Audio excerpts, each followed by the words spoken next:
Okay अब आज चाहिँ अब हामी चाहिँ च्याप्टर 1 को सिस्टम डेभलपमेन्ट कन्सेप्टको बारेमा के डिस्कसन केही हेर्न गइरहेछौँ। अब सिस्टम डेभलपमेन्ट कन्सेप्ट तिमीहरूले योभन्दा अगाडिका क्लासहरूमा या अगाडिका लेभलहरूमा पनि केही पढाएको थियो होला, तिमीहरूलाई अलिअलि केही जानकारी होला। त्यही पनि त्यसको बारेमा केही जानकारी छैन भने पनि सिस्टम के हो भन्ने कुराहरू चाहिँ हामी आज हेरौँ। सबैभन्दा पहिला सिस्टम भन्नाले के बुझिन्छ भन्दाखेरि सिस्टम भनेको धेरैवटा कम्पोनेन्ट या इन्टरडिपेन्डेन्ट कम्पोनेन्ट यदि मिलेर कुनै कुरा कुनै इन्टिग्रेटेड कुरा बन्छ भने हामी त्यसलाई सिस्टम भन्छौँ। जेनरली सिस्टममा चाहिँ धेरै कम्पोनेन्ट्सहरू हुन्छन्। त्यो धेरै कम्पोनेन्ट्सहरू कम्बाइन गरेर यदि कुनै एउटा कमन अब्जेक्टिभ एचिभ गर्न सकिन्छ भने त्यस्तो कुरालाई या त्यस्तो इन्टिटीलाई चाहिँ हामी सिस्टम भन्न मिल्छ। अब सिस्टम भन्नाले यहाँ जे पनि भन्दा बुझ्न मिल्यो। अझै कोही स्टुडेन्टहरू ओके म भ्यू गर्दैछु, अझै एडमिट गरौँ है स्टुडेन्टलाई। ओके 23 जना पुगे।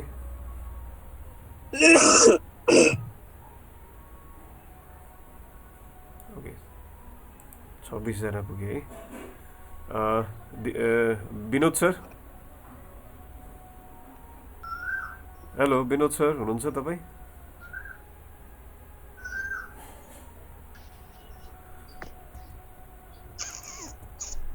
ओके त्यो चाहिँ सामान्यतया सिस्टमको एउटा ब्रिफ इन्ट्रोडक्सन भयो। सिस्टम भनेको के हो? अब सिस्टममा चाहिँ सामान्यतया यतिवटा कम्पोनेन्ट्सहरू चाहिँ हुने गर्छन् है। जस्तै हामीले हेलो, कसको माइक म्युट छैन? म्युट गर्ने, माइक म्युट गर्ने।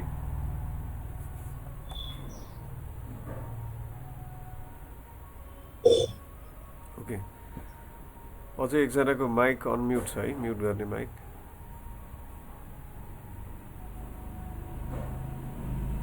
ओके सिस्टममा generally hardware, software, data, process र पिपल भन्ने कम्पोनेन्ट्स हुने गर्छ। अब सामान्यतया अब हामीले यहाँ सिस्टम भनेर बुझ्दाखेरि चाहिँ कम्प्युटर सिस्टम या कम्प्युटर रिलेटेड सिस्टम भनेर बुझ्नु पऱ्यो। अब कम्प्युटर रिलेटेड सिस्टममा हार्डवेयर भन्नाले सबै फिजिकल कम्पोनेन्ट्सहरू पर्छन् है। जस्तै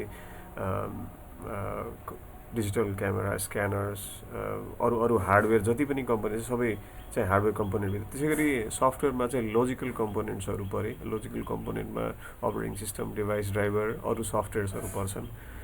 त्यसै गरी डेटा भन्ने कम्पोनेन्ट, सिस्टमको डेटा भन्ने कम्पोनेन्टमा चाहिँ र फ्याक्ट, फिगर यी कुराहरू पर्छन्। अब त्यसै गरी सिस्टमको कम्पोनेन्टमा प्रोसेस भन्ने कुरा पनि पर्छ। प्रोसेस भन्नाले चाहिँ प्रोसिड्युर्स या प्रोसेस जसलाई चाहिँ युजर, म्यानेजर्स र आइटी स्टाफ मेम्बरहरूले रेगुलरली पर्फर्म गरिरहेको छन्, त्यस्तो प्रोसेसेसहरूलाई चाहिँ प्रोसेस भनिन्छ। र साथै अर्को भनेको पिपल हो। पिपल भन्नाले जसले कुनै सिस्टम युज गर्छ, इन्टरेक्ट गर्छ यो सिस्टमलाई, सिस्टमसँग, तिनीहरूलाई चाहिँ पिपल भनेर हामीले यसरी सिस्टमका कम्पोनेन्ट्सहरू हुन् भनेर चाहिँ बुझ्न सकियो। अब सिस्टम पछि हामीले चाहिँ बुझ्नुपर्ने कुरा भनेको इन्फर्मेसन सिस्टम हो। अब इन्फर्मेसन सिस्टम भन्नाले के बुझिन्छ भन्दाखेरि इन्फर्मेसन सिस्टम भन्नाले कम्प्युटर बेस्ड सिस्टम हो जसलाई चाहिँ जसमा चाहिँ विभिन्न कुराहरू इन्टिग्रेट गरेर डेटाहरूलाई कलेक्ट गर्ने, प्रोसेस गर्ने, स्टोर गर्ने, ट्रान्समिट गर्ने काम चाहिँ जेनरली इन्फर्मेसन सिस्टममा हुन्छ। र इन्फर्मेसन सिस्टमले या इन्फर्मेसन सिस्टममा दिइएको डेटाहरूलाई प्रोसेस गर्ने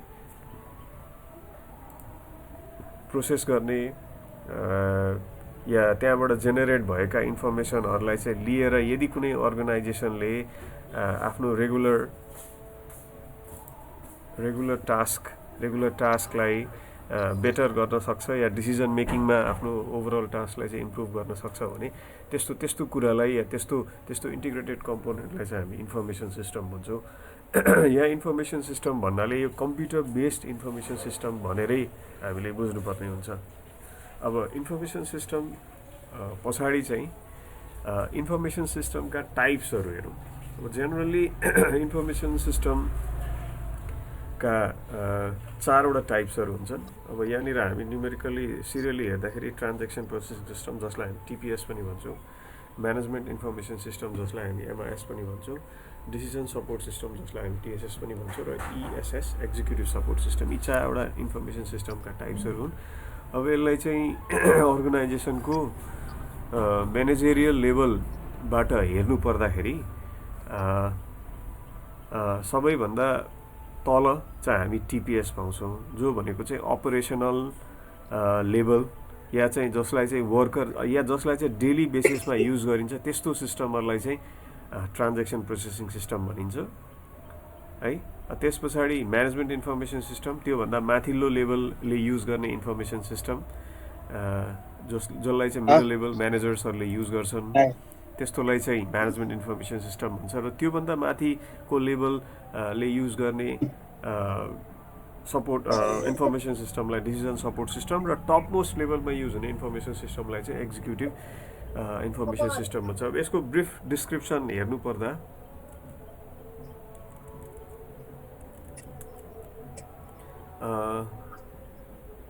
अब टिपिएस भन्नाले चाहिँ कुनै पनि बिजनेस अर्गनाइजेसनमा डे टु डे एक्टिभिटीमा यदि कुनै टाइपको information system generally day to day अर्गनाइजेसनमा हुने कामहरूमा यदि कुनै इन्फर्मेसन सिस्टम युज हुन्छ भने त्यस्तोलाई चाहिँ हामी टिपिएस भन्छौँ। जेनरली टिपिएस चाहिँ अपरेसनल लेभलमा भन्नाले तल्लो लेभलमा डे टु डे एक्टिभिटीमा युज हुन्छ। जस्तै टिपिएसको एउटा इक्जाम्पल भन्नुपर्दाखेरि जस्तै डिपार्टमेन्टल स्टोर हामी जान्छौँ, डिपार्टमेन्टल स्टोरमा हामी सामान किन्छौँ, सामान किनेपछि जुन बिलिङ गरिन्छ त्यो बिलिङ गर्ने सिस्टम जुन सिस्टम उनीहरूले युज गरिरहेको छन् त्यसलाई चाहिँ हामीले टिपिएस भन्न मिल्यो। त्यसै गरी हामी पैसा निकाल्न एटिएममा जान्छौँ होइन, एटिएममा पनि जुन सिस्टम युज भइरहेछ त्यसलाई पनि हामीले टिपिएस भनेर भन्न मिल्यो, ट्रान्जेक्सन प्रोसेसिङ सिस्टम, किनभने त्यो चाहिँ एउटा जेनरल युजरले या जेनरल या तल्लो लेभलको स्टाफले युज गर्ने हो, जसलाई चाहिँ हामी डे टु डे एक्टिभिटीमा जेनरली युज गरि नै रहेको हुन्छ, सधैँ युज भइरहन्छ। त्यसै लागि यसलाई अपरेसनल लेभल इन्फर्मेसन सिस्टम भनेर पनि भन्छ। यसै गरी म्यानेजमेन्ट इन्फर्मेसन सिस्टम भन्नाले चाहिँ मिडल लेभल म्यानेजर्सहरूले युज गर्ने इन्फर्मेसन सिस्टम हो, जसमा चाहिँ यो माथिल्लो या तल्लो भन्नाले ट्रान्जेक्सन प्रोसेसिङ सिस्टमबाट आएका डेटाहरूलाई चाहिँ कलेक्ट गर्ने, रेकर्ड गर्ने, स्टोर गर्ने, जेनरली प्रोसेस गर्ने काम हुन्छ। अब यो म्यानेजमेन्ट इन्फर्मेसन सिस्टममा चाहिँ generally large quality of input data, MIS have large quantities of input data and produces summary reports as output. It is used by middle level managers and it should be supportive of an institution's long-term strategic goals and objective. An annual budgeting system is an example of management information system. अब सामान्यतः management information system middle level म्यानेजर्सले use गर्छन् र middle level म्यानेजर्सले day to day को लागि use नगरे पनि केही समयको लागि या एक दिन दुई दिनको ग्यापमा या 1 विकमा या 1 मन्थको ग्यापमा प्राय युज गर्ने गरिन्छ। अब अर्को रह्यो डिसिजन सपोर्ट सिस्टम। अब डिसिजन सपोर्ट सिस्टम भन्नाले चाहिँ त्यस्तो इन्फर्मेसन सिस्टम हो जसले चाहिँ युजर्सलाई, त्यो लेभलको युजर्सलाई है डिसिजनमा मद्दत गर्न या डिसिजन गर्न चाहिँ सपोर्ट गर्छ है। जेनरली डिएसएसमा चाहिँ म्याथमेटिकल मोडल्सहरू युज हुन्छन् जसले चाहिँ डिसिजन मेकिङ र मा सपोर्ट गर्छ। DSS allows users to use different options and find out what outcomes should be and proper actions can be identified. The DSS depends upon accuracy of the math involved in creating a model and ability of the user to accurately interpret the resulting data. DSS is flexible, adaptable and quick. The user can control input-output support from the decision and often is sophisticated modeling tools. So managers can simulate, predict their inputs and aggregate and they produce projections. DSS को example चाहिँ 5-year plan भयो। अर्को level को information system या अर्को टाइपको information system भनेको ESS हो। ESS लाई हामी चाहिँ एक्जिक्युटिभ इन्फर्मेसन सिस्टम या एक्जिक्युटिभ सपोर्ट सिस्टम भनेर पनि बुझ्न सकिन्छ। यो चाहिँ जेनरली टप लेभल या अर्गनाइजेसनमा भएका टप लेभल या सिइओ या अर्गनाइजेसनका टप लेभलका मान्छेहरूले मात्रै प्रयोग गर्ने गर्छन्। त्यसै लागि यसलाई चाहिँ टप लेभल इन्फर्मेसन सिस्टम पनि भनिन्छ। जेनरली यसले चाहिँ एउटा अर्गनाइजेसनको ओभरअल मतलब एनालाइसिस के छ, ओभरअल कस्तो छ, कस्तो स्ट्याटस छ, अर्गनाइजेसन प्रफिटमा छ कि लसमा छ भन्ने कुराहरू चाहिँ ओभरअल देखाउने काम गर्छ। अब हामी यहाँ यही टाइप्स अफ इन्फर्मेसन सिस्टम को बारेमा डिस्कस गरिरहेका थियौँ। अब अर्को स्लाइडमा जाउँ। अब यो इन्फर्मेसन सिस्टमको बारेमा कुरा गर्दाखेरि अब इन्फर्मेसन सिस्टमलाई कसले ह्यान्डल गर्ने, कसले बनाउने, कसले इम्प्लिमेन्ट गराउने भन्ने कुरा आयो। अब त्यस्तो इन्फर्मेसन सिस्टमलाई बनाउने, इन्भल्भ गराउने, डिजाइन गर्ने, इम्प्लिमेन्ट गर्ने मान्छेलाई या पर्सनलाई चाहिँ हामी सिस्टम एनालिस्ट भन्छौँ। सिस्टम एनालिस्टको जेनरल काम चाहिँ कुनै पनि अर्गनाइजेसनमा युज हुने सिस्टमलाई एनालाइज गर्ने, त्यसलाई बनाउने, इम्प्लिमेन्ट गर्ने, इभ्यालुएट गर्ने र त्यसलाई इम्प्रोभाइज गर्दै जाने काम हुन्छ, ताकि त्यो इन्फर्मेसन सिस्टम चाहिँ त्यो पर्टिकुलर अर्गनाइजेसनमा चाहिँ मिनिङफुल भइराखोस्, त्यो अर्गनाइजेसनलाई अपरेट गर्न मद्दत गरिराखोस्, डिसिजन मेकिङमा चाहिँ सपोर्ट गरिराखोस्। That person is called system analyst. अब सिस्टम एनालिस्टमा चाहिँ सिस्टम एनालिस्टका केही रोल्स छन् है। सिस्टम एनालिस्टका रोल्सहरू भनेका यी हुन्। Defining requirements. अब कुनै पनि अर्गनाइजेसनलाई कुनै टाइपको इन्फर्मेसन सिस्टम चाहियो भने त्यो इन्फर्मेसन सिस्टममा चाहिँ के कति रिक्वायरमेन्ट हुनुपर्छ भन्ने कुराहरू चाहिँ डिफाइन गर्ने काम चाहिँ या डिफाइन गर्ने रोल सिस्टम एनालिस्टको हो। अब ती कलेक्ट भएका रोलहरूलाई चाहिँ प्रायोरिटाइज गर्ने, अब कन्सेन्सस भनेर सोधेर अब कुन डिपार्टमेन्टमा कुन रिक्वायरमेन्ट जरुरी छ, इम्पोर्टेन्ट छ, त्यसलाई प्रायोरिटाइज गर्ने काम पनि हो उसको। र डेटा, फ्याक्ट र ओपिनियन, युजरले युज गर्ने डेटा, फ्याक्ट र ओपिनियनहरूलाई ग्यादर गर्ने। अब ग्यादर कसरी गरिन्छ? क्वेसनर युज गरेर, सर्वे गरेर, 1-to-1 इन्टरभ्यू गरेर। अब त्यसै गरी एनालाइसिस र इभ्यालुएसन पनि हो। यदि सिस्टम बन्ने क्रममा छ या बनाइएको छ भने त्यो सिस्टमको के कस्तो छ त्यसलाई एनालाइज गर्ने र त्यसलाई इभ्यालुएट गर्ने रोल पनि सिस्टम एनालिस्टकै हो। र प्रब्लम सल्भिङ पनि हो। प्रब्लम सल्भिङ भन्नाले कुनै पनि यदि प्रब्लम आयो भने प्रब्लमलाई सल्भ गर्ने र त्यो प्रब्लमलाई सल्भ गर्न के कस्तो अल्टरनेटिभ वेजहरू हुनसक्छ त्यो वेजहरूलाई पनि फाइन्ड आउट गर्ने रोल चाहिँ सिस्टम एनालिस्टको हो। र ड्रइङ अफ स्पेसिफिकेसन भन्नाले कुनै सिस्टमलाई बनाउनको लागि के कति स्पेसिफिकेसन्सहरू चाहिन्छ होइन, त्यो स्पेसिफिकेसन्सहरूलाई खोज्ने या इनलिस्ट गर्ने काम पनि सिस्टम एनालिस्टको हो। र त्यसै गरी डिजाइनिङ सिस्टमलाई डिजाइन गर्ने काम पनि सिस्टम एनालिस्टकै हो। र फाइनली डिजाइन गरिएको सिस्टमलाई इभ्यालुएट गर्दै जाने, त्यसले काम गरिरहेको छ छैन, त्यसमा के कति कमजोरी छ भन्ने कुराहरू पनि फाइन्ड आउट गर्ने काम सिस्टम एनालिस्टको हो। सिस्टम एनालिस्टका रोल्सहरू भयो। अब सिस्टम एनालिस्टमा चाहिने एट्रिब्युट्सहरू, यी रोलहरूलाई पर्फर्म गर्न चाहिने केही क्यारेक्टरिस्टिक्स एट्रिब्युट्स पनि सिस्टम एनालिस्टमा हुनु पर्यो। अब यी क्यारेक्टरिस्टिक्सहरू के हुन् भन्नाले नलेज अफ अर्गनाइजेसन है। अब सिस्टम एनालिस्टमा अर्गनाइजेसन सम्बन्धी राम्रो नलेज पनि हुनु पर्यो है। अब अर्गनाइजेसन कस्तो छ, के छ, अर्गनाइजेसनले के काम गरिरहेछ होइन, अर्गनाइजेसन कसरी पर्फर्म भइरहेछ भन्ने कुराहरू पनि सिस्टम एनालिस्टले बुझ्नु पर्यो, त्यो नलेज हुनु पर्यो। इन्टरपर्सनल कम्युनिकेसन स्किल पनि चाहियो। अब सिस्टम एनालिस्टले अर्गनाइजेसनमा भएका सबै लेभलका सबै स्टाफ, ग्राउन्ड लेभल, अपरेसनल लेभलको स्टाफदेखि टप लेभलको स्टाफसँग पनि राम्रोसँग कम्युनिकेसन गर्न सक्नु पर्यो। र त्यस्तो इन्टरपर्सनल स्किल चाहियो।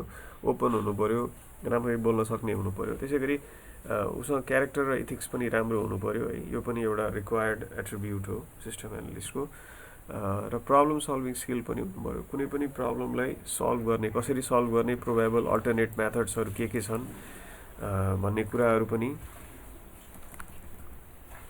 सिस्टम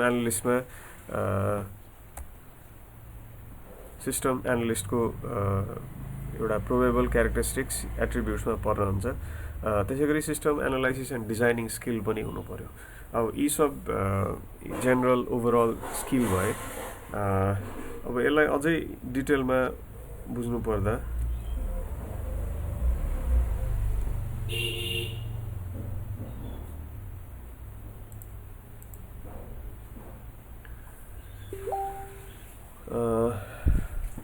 यी सब कुराहरू भए। मैले अघि कुरा गरेँ जस्तै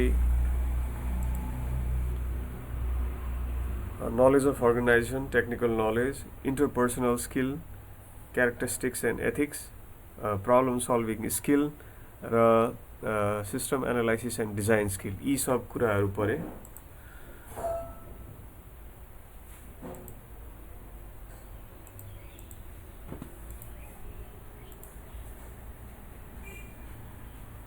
ओके, आज हामीले गरेको क्लासमा चाहिँ फेरि एकचोटि रिभ्यू गरौँ है।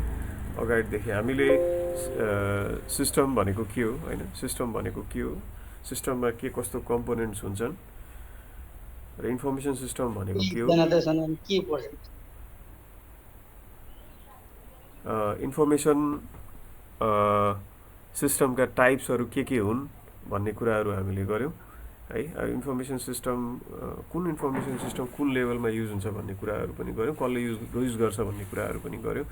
सिस्टम एनालिस्टको रोल र क्यारेक्टरिस्टिक्सका बारेमा कुरा गऱ्यौँ। आज मैले यति नै स्लाइड प्रिपेयर गरेको छु। अब यसको नोट चाहिँ म कम्पाइल गरेर तिमीहरूको ग्रुपमा, यो अर्किडियन 12-2077 भन्ने ग्रुपमा हालिदिन्छु र मैले तिमीहरूलाई चाहिएको तिमीहरूको टेक्स्ट बुक, अस्मिता पब्लिकेसनको PDF टेक्स्ट बुक मैले अलरेडी अपलोड गरिदिएको छु। तिमीहरूले डाउनलोड गर्नु, त्यहाँबाट हेर्नु हैन, केही छन् भने केही कुराहरू सोध्नु है। अब मैले मेरो स्क्रिन सेयर गर्न बन्द गरेँ।